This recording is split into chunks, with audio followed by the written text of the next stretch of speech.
Strahan's daughter, Isabella, is battling a malignant brain tumor known as medulloblastoma.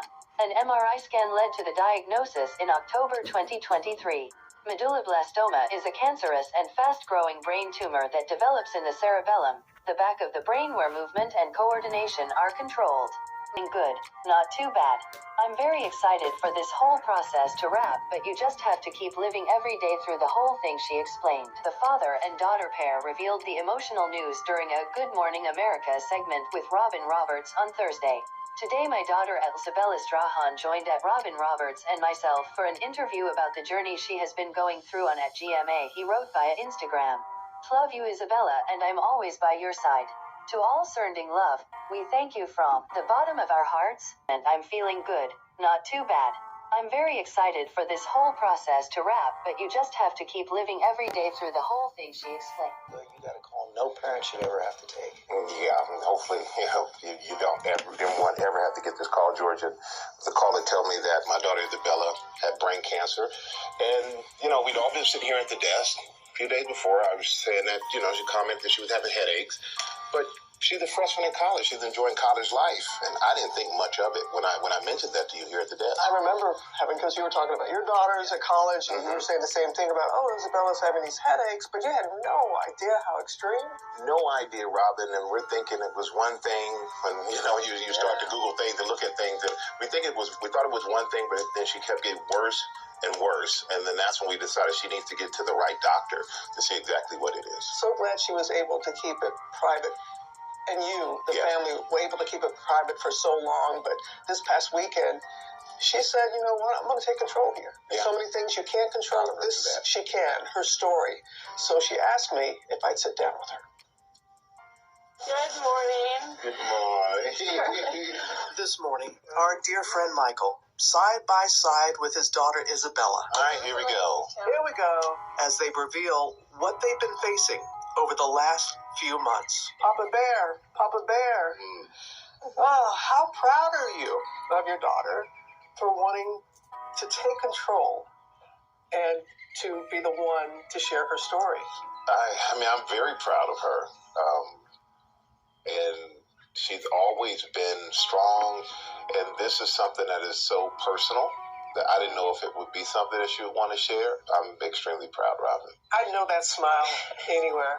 Isabella, how are you doing at this very moment? How are you feeling? I'm feeling good, not too bad. I'm very excited for this whole process to wrap, but you just have to keep living every day, I think, through the whole thing. Soon after starting college at the University of Southern California this past fall, the then 18-year-old freshman begins experiencing excruciating headaches, unlike any she's had before.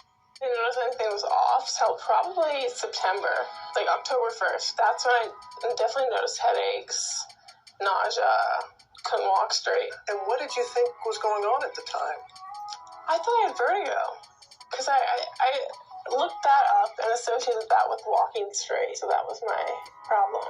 You knew she was having headaches, but did you have any idea how extreme the headaches were? No. And, 18 years old at the time, you're not thinking this. Maybe it's vertigo, maybe it's something else, but she's young, she's strong, she's healthy. Look at her, she looks great. A few weeks later, on October 25th, her condition taking a turn for the worst. I woke up probably at like 1 p.m. I dreaded waking up, but I was throwing up blood, and my sister, I was like, this probably isn't good. So I texted her, who then notified the whole family. And then that was when we decided you need to really go get a thorough checkup. And thank goodness for the doctor. I feel like this doctor saved her life. She did an EKG there for my heart and like other stuff, but she didn't have an MRI machine. So I went to take it somewhere else, and then she calls me and she's like, you need to head to Cedars-Sinai right now. I'm going to meet you there. Once the doctor saw the results, called her and told her just get to the hospital, but did not tell her why. Doctors suddenly telling Isabella she's developed a fast-growing 4-centimeter tumor in the back of her brain, its size larger than a golf ball. And you knew about the brain tumor before Yeah. Isabella. Yeah. We all knew. I don't really remember much. I just remember trying to figure out how to get to LA ASAP.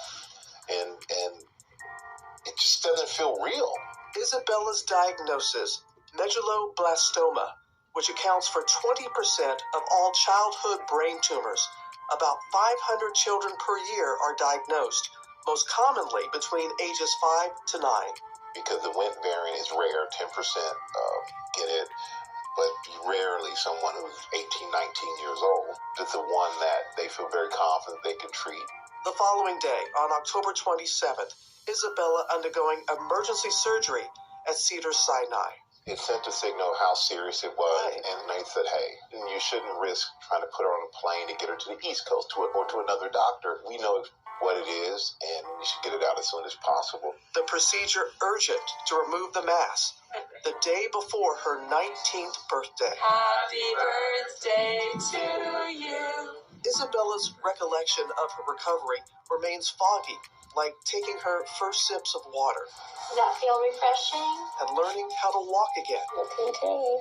With the help of her twin sister, Sophia.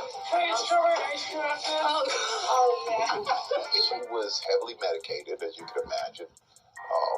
But she would have conversations. She had a lot of her friends, and they would come over just to sit with her. And there were times when she was in a lot of pain. She was sleeping a lot. After a grueling month of rehab, Isabella then moving on to several rounds of radiation treatment. I just finished radiation therapy, which is proton radiation, and I got ring the bell yesterday. It was great. It was very exciting because it's been a long 30 sessions, 6 weeks.